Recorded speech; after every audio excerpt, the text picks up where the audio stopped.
ഹരേ കൃഷ്ണ. ഏവർക്കും സ്നേഹം നിറഞ്ഞ ശുഭദിനാശംസകൾ. ശ്രീമദ് നാരായണീയം 76-ാം ദശകം, അതിലെ 5ഉം 6ഉം ശ്ലോകങ്ങളാണ് നമുക്ക് ഇനി നോക്കാനുള്ളത്. ശ്രീമതി രാധാറാണിയും ഗോപികമാരും കൃഷ്ണദൂതനായ ഉദ്ധവരോടൊപ്പം ഭഗവാനുമായി വിവിധ ലീലകൾ ഗോപികമാർ ആസ്വദിച്ചിരുന്ന വൃന്ദാവനത്തിൻ്റെ വിവിധ ഭാഗങ്ങളിലേക്ക് പോവുകയായിരുന്നു.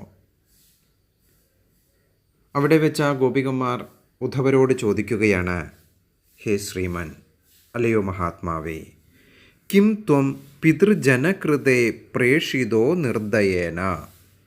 കിം ത്വം, അങ്ങ് ഇപ്രകാരം വന്നതല്ലേ? എപ്രകാരമാണ്? പിതൃജനകൃതേ, ആ പിതൃജനങ്ങൾക്ക് വേണ്ടി കണ്ണൻ്റെ അച്ഛനെയും അമ്മയെയും കാണുന്നതിനും കണ്ണൻ്റെ വാക്കുകൾ അവരെ കേൾപ്പിക്കുന്നതിനും കണ്ണൻ്റെ കാര്യങ്ങൾ അവരോട് പറയുന്നതിനും വേണ്ടി പ്രേഷിതോ, പ്രേരണയാൽ. ആരുടെ പ്രേരണയാൽ? നിർദ്ദയേന, ആ ദയയില്ലാത്തവൻ്റെ, യാതൊരു ദയയും കാണിക്കാത്ത ആ കണ്ണൻ്റെ വാക്കുകൾ കേട്ടല്ലേ അങ്ങിപ്പോൾ വന്നിരിക്കുന്നത്? ശ്രീമൻ കിം ത്വം പിതൃജനകൃതേ പ്രേഷിതോ നിർദ്ദയേന ക്വ അസൗ കാന്തോ നഗര സുദൃശാം. ക്വ അസൗ, ഈ കൃഷ്ണൻ ഇപ്പോൾ എവിടെയാണ്? കാന്തോ, ആ സുന്ദരമായ ശരീരമുള്ളവനായിട്ടുള്ള, ആകർഷകമായ ശരീരത്തോട് കൂടിയിട്ടുള്ള അവൻ, നഗര സുദൃശാം, നാഗരിക സുന്ദരിമാരുടെ കാന്തനായിരിക്കുന്ന, ഇപ്പോൾ അവരെയാണല്ലോ അവൻ സന്തോഷിപ്പിച്ചു കൊണ്ടിരിക്കുന്നത്. യഥാർത്ഥത്തിൽ ഞങ്ങൾക്ക് ലഭിക്കേണ്ടതായിട്ടുള്ള ആനന്ദം മുഴുവനും ഇപ്പോൾ ആ നഗര സുന്ദരിമാരുടെ മേൽ ചൊരിയുകയല്ലേ അവൻ? അവൻ്റെ സ്നേഹവും ലജ്ജയും കാമവും ചേർന്നിട്ടുള്ള ആ കടാക്ഷങ്ങൾ ഉദാരമായി ഇപ്പോൾ ആ നാഗരിക സുന്ദരിമാരുടെ മേൽ അവൻ ചൊരിയുന്നുണ്ടാകും. അവർ അവനെ ആരാധിക്കുന്നുമുണ്ടാവും. ഇത് ഞങ്ങൾക്ക് നല്ല വ്യക്തമാണ്. രതിവിഷയങ്ങളിൽ അതിവിദഗ്ധനാണവൻ. അങ്ങനെയുള്ള അവനെ നഗരവാസികളായിട്ടുള്ള ആ വനിതകൾ വെറുതെ വിടുമോ? അവരുടെ പ്രിയങ്കരനായി തീർന്നിട്ടുണ്ടാകും അവൻ. തനി നാടൻ പെൺകുട്ടികളായിട്ടുള്ള ഗോപികമാരേക്കാൾ കഴിവുകൂടിയവരാണ് നഗരവാസികൾ എന്ന് ചിന്തിച്ചുകൊണ്ടുള്ള അഭിപ്രായ പ്രകടനങ്ങളാണ് ഗോപികമാർ പറയുന്നത്. അങ്ങേയറ്റം വേദനയോടുകൂടി അവർ ഉദ്ധവരോട് ചോദിക്കുകയാണ്, ആ നാഗരികവാസികളുടെ അംഗവിക്ഷേപനങ്ങളാലും അതുപോലെ തന്നെ വശീകരിക്കുന്ന വാക്കുകളാലും കണ്ണുകളാലും അവനിപ്പോൾ അവർക്ക് ബന്ധിതരായി തീർന്നിട്ടുണ്ടാകുമല്ലേ? അവനിപ്പോൾ എവിടെയാണ്? അങ്ങേ എന്തിനാണ് പറഞ്ഞു വിട്ടിരിക്കുന്നത്? ഞങ്ങളെ കാണാനൊന്നുമല്ലല്ലോ. അവൻ്റെ അച്ഛനെയും അമ്മയെയും വന്ന് കണ്ട് അവൻ്റെ വിവരങ്ങൾ ധരിപ്പിക്കണം. ഇതിനു വേണ്ടിയല്ലേ ഇപ്പോൾ അങ്ങ് വന്നിരിക്കുന്നത്? അങ്ങ് തന്നെ ഒന്ന് ഓർത്തു നോക്കൂ. കുറച്ചു കാലമായില്ലേ അങ്ങും അവൻ്റെ കൂടെ കഴിയുന്നു. എപ്പോഴെങ്കിലും അവൻ ഞങ്ങളെക്കുറിച്ച് ഓർമ്മിക്കുന്നത് അങ്ങ് കണ്ടിട്ടുണ്ടോ? അല്ലെങ്കിലും നഗരത്തിൽ അങ്കനമാരുമായി സംഭാഷണം നടത്തുന്നതിനിടയിൽ ഞങ്ങളെ ഓർമ്മിക്കാൻ അവൻ എവിടെയാ നേരം? ഈ ഗ്രാമവാസി പെൺകിടാങ്ങളെപ്പറ്റി എന്തെങ്കിലും അങ്ങയോടവൻ പരാമർശിച്ചിട്ടുണ്ടോ എപ്പോഴെങ്കിലും? അങ്ങേക്കറിയാമോ, ചന്ദ്രികാർച്ചിതമായ രാത്രികളിൽ താമരയുടെയും പിച്ചിയുടെയും മുല്ലയുടെയും സുഗന്ധത്തിൽ, കാൽച്ചിലമ്പുകൾ കിലുങ്ങുന്ന രാസനൃത്ത മണ്ഡലത്തിൽ അദ്ദേഹത്തിൻ്റെ വശ്യമായ ലീലകളെ ഞങ്ങൾ എത്രമാത്രം പുകഴ്ത്തിയിട്ടുണ്ട് എന്ന്? അതൊക്കെ അവൻ മറന്നിട്ടുണ്ടാകും ഇപ്പോൾ. അവനിപ്പോൾ രാജ്യം നേടിയിരിക്കുന്നു, ശത്രുക്കളെ ഹനിച്ചിരിക്കുന്നു, രാജകുമാരിമാരെ വേളി കഴിച്ചിട്ടുമുണ്ടാകും. അങ്ങനെയുള്ള ഒരുത്തൻ ഞങ്ങളെപ്പോലുള്ളവരുടെ സ്നേഹത്തിന് എന്തിനു പാത്രമാകണമല്ലേ? ഞങ്ങളെക്കുറിച്ച് ഓർക്കാൻ പോലും അവന് നേരമുണ്ടാകില്ല. വെറുതെ ഞങ്ങൾ സമയം കളയുകയാണ്. ഗോപികമാരുടെ ഹൃദയം പൊട്ടുകയായിരുന്നു.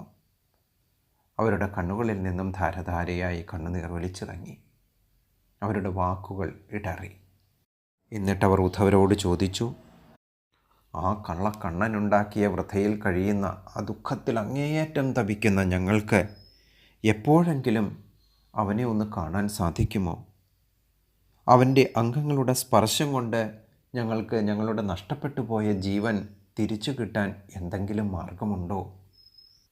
അവനിപ്പോൾ എവിടെയാണുള്ളത്?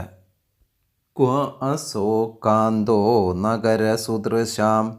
നഗരസുന്ദരിമാരായിട്ടുള്ള ആ രാജകുമാരിമാരുടെ കാമുകനായിരിക്കുന്ന കൃഷ്ണൻ എവിടെയാണ്?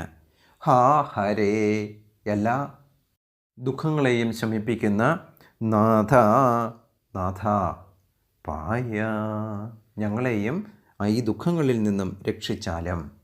കാര്യം അവരെല്ലാം വിഷമത്തോടു കൂടി ഉദ്ധവരോട് പറഞ്ഞുവെങ്കിലും അവരുടെ ഉള്ളിൻ്റെ ഉള്ളിൽ എന്നും എപ്പോഴും ബലമായിരിക്കുന്നത് തങ്ങളുടെ പ്രിയ കാമുകനായിട്ടുള്ള കണ്ണൻ തന്നെയാണ്. ആ കണ്ണനെ അവർ വിളിച്ചപേക്ഷിക്കുന്നു, കണ്ണാ, ഞങ്ങളുടെ ദുഃഖങ്ങളെയും ഇല്ലാതാക്കിയാലും. കാരണം അവർക്കറിയാം, എല്ലാ ദുഃഖങ്ങളെയും ഹരിക്കുന്നതിന് ഭഗവാന് മാത്രമേ കഴിയൂ. കാര്യം തങ്ങളുടെ ഉള്ളിൽ വിഷമങ്ങൾ കൊണ്ട് പലതരത്തിലുള്ള ആശങ്കകളും രൂപപ്പെടുന്നു എങ്കിലും ഇതിനെല്ലാം പരിഹാരം കണ്ണൻ മാത്രമാണ് എന്ന് അറിഞ്ഞുകൊണ്ട് തന്നെ അവർ ഉദ്ധവരോട് തങ്ങളുടെ സങ്കടങ്ങൾ അറിയിക്കുകയാണ്. എന്നിട്ട് പറയുന്നു, ആശ്ലേഷാണാം അമൃതവപുഷോ. ആശ്ലേഷാണാം, ആലിംഗനങ്ങളുടെയും അമൃതപൂർണമായ വപുഷ, ശരീരം, അമൃതപൂർണമായ ശരീരത്തോട് കൂടിയിട്ടുള്ള ഭഗവാനെ, തേ ചുംബനാനാം, അങ്ങയുടെ ചുംബനങ്ങളുടെയും, ഉന്മാദാനാം, ശൃംഗാരലീലകളുടെയും, കുഹകവചസാം, കാതിന് അമൃതം പൊഴിക്കുന്ന വാക്കുകളും ശ്രവിച്ചിട്ടുള്ള ഈ ഞങ്ങൾക്ക് വിസ്മരേത് കാന്തകാവ, അങ്ങയെ എങ്ങനെയാണ് മറക്കാൻ സാധിക്കുന്നത്? കാന്ത, അല്ലയോ ഭഗവാനെ, കണ്ണാ, എങ്ങനെയാണ് നിന്നെ ഞങ്ങൾ മറക്കുക? കാര്യം നീ ഞങ്ങളെ മറന്നിട്ടുണ്ടാകാം, എങ്കിലും ഞങ്ങൾക്കതിന് സാധിക്കുകയില്ല. നിന്നോടൊപ്പം ഞങ്ങൾ കഴിഞ്ഞിട്ടുള്ള സമയം മുഴുവനും ഞങ്ങളുടെ മനസ്സിൽ ആനന്ദം മാത്രമേ ഉണ്ടായിട്ടുള്ളൂ. അപ്രകാരം ആനന്ദം നിറഞ്ഞ ആ സമയത്തെ ഞങ്ങൾ എങ്ങനെയാണ് ഞങ്ങളുടെ മനസ്സിൽ നിന്നും മായ്ക്കേണ്ടത് എന്ന് പറയൂ. അത്രയധികം വ്യഥയാണ്, അത്രയധികം ദുഃഖത്തോടു കൂടിയാണ് ഗോപികമാർ ഉദ്ധവരോട് ചോദിക്കുന്നത്, എങ്ങനെയാണ് ഞങ്ങൾക്കവനെ മറക്കാൻ സാധിക്കുക? അവൻ ഞങ്ങളെ എന്താണ് ഓർക്കാത്തത്? അങ്ങയോട് എന്തെങ്കിലും അവൻ പറഞ്ഞിട്ടുണ്ടോ ഞങ്ങളെക്കുറിച്ച്? പക്ഷേ അതിനൊന്നും അവന് നേരം കാണില്ല. അവനിപ്പോൾ ആ രാജകുമാരിമാരുടെ സംഭാഷണ ചാതുര്യത്തിൽപ്പെട്ട് മയങ്ങിയിട്ടുണ്ടാകാം. അവരെ വിവാഹവും കഴിച്ച് രാജാവായി അയാൾ വസിക്കുകയല്ലേ അവിടെ. ഇപ്പോൾ അവൻ്റെ നിർദ്ദേശപ്രകാരം അവൻ്റെ അച്ഛനെയും അമ്മയെയും കാണാൻ അങ്ങ് വന്നിരിക്കുന്നു. ഇതല്ലേ ഇതിൻ്റെ സത്യം എന്ന് ചോദിക്കുകയാണ് ഗോപികമാർ ഉദ്ധവരോട്. ശ്രീമൻ കിം ത്വം പിതൃജനകൃതേ പ്രേഷിതോ നിർദ്ദയേന ക്വാസൗ കാന്തോ നഗരസുദൃശാം ഹാഹരേ നാഥപായ. ആശ്ലേഷാണാമൃതവപുഷോ ഹന്തതേ ചുംബനാനാം ഉന്മാദാനാം കുഹകവചസാം വിസ്മരേത് കാന്തകാവ. ആറാമത്തെ ശ്ലോകത്തിൽ ഭഗവാനെ തങ്ങൾക്ക് വീണ്ടും ഒന്നുകൂടി കാണണമെന്നുള്ള തീവ്രമായ ആഗ്രഹം ഉദ്ധവരെ അറിയിക്കുകയാണ് ഗോപികമാർ. അവർക്ക് നല്ലവണ്ണം അറിയാം, എല്ലാവിധത്തിലുള്ള ആഗ്രഹങ്ങളും ഉപേക്ഷിക്കുകയാണ് പരമമായ സന്തോഷത്തിനുള്ള വഴി എന്നുള്ളത്. വേശ്യയായ പിങ്കളയുടെ കഥ നല്ലവണ്ണം അറിയുന്നവരാണ് ഗോപികമാർ. പക്ഷെ വീണ്ടും വീണ്ടും അവർ ചിന്തിച്ചു പോവുകയാണ്.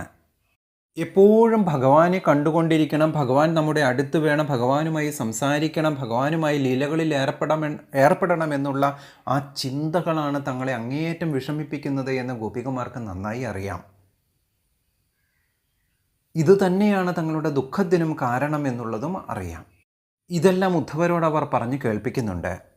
എന്നിട്ടവർ ഉദ്ധവരോട് ചോദിക്കുകയാണ്, ഭഗവാനുമായി ഞങ്ങൾ നടന്ന സമയത്തുണ്ടാകുന്ന കാൽപ്പാടുകൾ വൃന്ദാവനത്തിൽ ഇപ്പോഴും പതിഞ്ഞു കിടക്കുന്നു. ആ കാൽപ്പാടുകൾ കാണുമ്പോൾ എങ്ങനെയാണ് ഞങ്ങളുടെ നാഥനെ ഞങ്ങൾക്ക് ഓർക്കാതിരിക്കാൻ സാധിക്കുക? അദ്ദേഹത്തിൻ്റെ വിലാസലോലമായ കടാക്ഷങ്ങളും തേനൊഴുകുന്ന വാക്കുകളും ഉദാരമായ പുഞ്ചിരിയും വശ്യമായ നടത്തവും ഞങ്ങളുടെ ഹൃദയങ്ങളെ വല്ലാതെ മഥിച്ചിരിക്കുന്നു. അതോർക്കാതിരിക്കാൻ ഞങ്ങൾക്ക് സാധിക്കുകയില്ല. എന്നിട്ട് കണ്ണനോടെന്ന പോലെ അവർ ഉദ്ധവരോട് പറയുകയാണ്, രാസക്രീഡ ലുളിത ലളിതം വിശ്ലഥത് കേശപാശം മന്ദ ഉത്ഭിന്ന ശ്രമജലകണം ലോഭനീയം ത്വത് അംഗം കാരുണ്യ അബ്ദേ സകൃത് അഭി സമ ആലിംഗിതും ദർശയേതി ദർശയ ഇതി പ്രേമ ഉന്മാദാത് ഭുവന മദന ത്വത്പ്രിയ ത്വാം വിലേപുഹു. രാസക്രീഡാലുളിത ലളിതം. രാസലീലയിൽ ഇളക്കപ്പെട്ട, ലുളിതം ഇളക്കുക, ഇളങ്ങിമറിഞ്ഞ, ലളിതവും മനോഹരമായതുമായിട്ടുള്ള അങ്ങയുടെ വിശ്ലതത് കേശപാശം, അഴിഞ്ഞ തലമുടിയോട് കൂടിയിട്ടുള്ളതും മന്ദ ഉത്ഭിന്ന ശ്രമജലകണം, മന്ദമായി മെല്ലെ മെല്ലെ പതിയെ പതിയെ പൊടിഞ്ഞു വന്നിട്ടുള്ള, ഉത്ഭിന്നങ്ങളായ പൊടിഞ്ഞു വന്ന ആ ശ്രമജലത്തിൻ്റെ, വിയർപ്പിൻ്റെ കണത്തോടു കൂടിയതും തുള്ളിയോട് കൂടിയിട്ടുള്ളതുമായ ലോഭനീയമായ, ആരെയും കൊതിപ്പിക്കുന്ന രീതിയിലുള്ള ആ ത്വത് അംഗം തവ, അങ്ങയുടെ ആ ശരീരം, സമ ആലിംഗിതം, നല്ല പോലെ ആലിംഗനം ചെയ്യുന്നതിന്. രാസലീലയിൽ കണ്ണനോടൊത്തുള്ള സമയം അവർ ഓർമ്മിച്ചു പോവുകയാണ്. ആ സമയത്ത് കണ്ണൻ്റെ അഴിഞ്ഞു ഉലഞ്ഞ തലമുടിയും സുന്ദരമായി മുഖത്തു നിന്നും ശരീരത്തു നിന്നും പൊടിഞ്ഞ ആ വിയർപ്പ് കണങ്ങളോട് കൂടിയതുമായിട്ടുള്ള ശരീരത്തെ തങ്ങൾക്ക് ഒരിക്കൽ കൂടി ആശ്ലേഷണം ചെയ്യണം എന്ന് അപേക്ഷിക്കുകയാണ് ഉദ്ധവരിൽ കൂടി കണ്ണനോട് ഗോപികമാർ. രാസക്രീഡാലുളിതലളിതം വിശ്ലതത് കേശപാശം മന്ദോത്ഭിന്ന ശ്രമജലകണം ലോഭനീയം ത്വദംഗം. കാരുണ്യാബ്ദേ, കാരുണ്യ സമുദ്രമേ, കരുണാസമുദ്രമേ, കാരുണ്യാബ്ദേ സകൃദഭി സമ ആലിംഗിതം ദർശയേതി. സകൃത് അഭി, ഒരിക്കൽ കൂടിയെങ്കിലും ഞങ്ങൾക്ക് അങ്ങയുടെ ആ ശരീരം ആലിംഗനം ചെയ്യുന്നതിന് ദർശയേതി, ദർശനം തന്നാലും, ഞങ്ങളുടെ അടുത്തേക്ക് വന്നാലും. പ്രേമ ഉന്മാദാത് ഭുവനമദന, പ്രേമോന്മാദാത് ഭുവനമദന, ഭുവനമദന, മൂന്ന് ലോകങ്ങളിലും ഏവരും ആഗ്രഹിക്കുന്ന, ഏവരിലും കാമമുണർത്തുന്ന, സന്തോഷമുളവാക്കുന്ന ഭഗവാനെ അങ്ങ് ഒരിക്കൽ കൂടി ഞങ്ങളുടെ മുൻപിലേക്ക് വന്നാലും. ഇപ്രകാരം ത്വത്പ്രിയ, അങ്ങയുടെ പ്രിയകളായിട്ടുള്ള, അങ്ങയുടെ പത്നിമാരായിട്ടുള്ള, അങ്ങയുടെ ഇഷ്ട ഗോപികമാരായിട്ടുള്ള അവർ ത്വാം വിലേപു, അവർ കരഞ്ഞു കൊണ്ടിരിക്കുകയാണ്. ഭഗവാനെ ഒരിക്കൽ കൂടി ഞങ്ങളുടെ മുൻപിലേക്ക് വരൂ, ആ വിയർപ്പ് പൊടിഞ്ഞ് കാണാൻ അതിമനോഹരമായിട്ടുള്ള അങ്ങയുടെ ആ ശരീരം ഒന്നുകൂടി ഞങ്ങൾ ആലിംഗനം ചെയ്യട്ടെ. രാസലീലയിൽ ഗോപികമാർ അങ്ങേയറ്റം ആഹ്ലാദത്തോടും ശൃംഗാരചേഷ്ടകളോടും കൂടി പുണർന്നിട്ടുള്ള ഭഗവാന്റെ ആ തിരുമേനി ഒരിക്കൽ കൂടി ആലിംഗനം ചെയ്യുന്നതിന് അവർക്ക് അതിയായ ആഗ്രഹം ഉളവാവുകയാണ്. ആ ശരീരം സ്പർശിക്കുന്നതിന് കൊതി തോന്നുകയാണ്. ശൃംഗാരചേഷ്ടകളുടെ പരമാനന്ദമായിട്ടുള്ള രസം ആസ്വദിക്കാനും ആ അനുഭൂതിയിൽ മുഴുകിച്ചേരാനും അവർ ആഗ്രഹിക്കുകയാണ്. അങ്ങേയറ്റത്തെ പ്രേമ ആധിക്യത്തോടുകൂടി ഭഗവാൻ ഒരിക്കൽ കൂടി തങ്ങളുടെ അടുത്തേക്ക് വരണമെന്നുള്ള അപേക്ഷയാണ്. രാസലീലയിൽ വിയർപ്പ് പൊടിഞ്ഞു നിൽക്കുന്ന കണ്ണൻ്റെ തിരുമേനിയും അഴിഞ്ഞുലഞ്ഞു കിടക്കുന്ന തലമുടിയോട് കൂടിയിട്ടുള്ള ആ കണ്ണനെ മൂന്ന് ലോകത്തിലുമുള്ള ആരാണ് ആഗ്രഹിക്കാതിരിക്കുക? അങ്ങനെയുള്ള കണ്ണ, ഒരിക്കൽ കൂടി ആ ശരീരംഗത്തിൽ ആലിംഗനം ചെയ്യുന്നതിന് ഞങ്ങളുടെ അടുത്തേക്ക് വരണമേ എന്നുള്ള ഗോപികമാരുടെ വിലാപമാണ് ഈ ശ്ലോകത്തിലുള്ളത്. രാസക്രീഡാലുളിതലളിതം വിശ്ലതത് കേശപാശം മന്ദോത്ഭിന്ന ശ്രമജലകണം ലോഭനീയം ത്വദംഗം. കാരുണ്യാബ്ദേ സകൃദഭി സമാലിംഗിതം ദർശയേതി പ്രേമോന്മാദാത് ഭുവനമദന ത്വത്പ്രിയാസ്ത്വാം വിലേപോ. ഹരേ കൃഷ്ണ.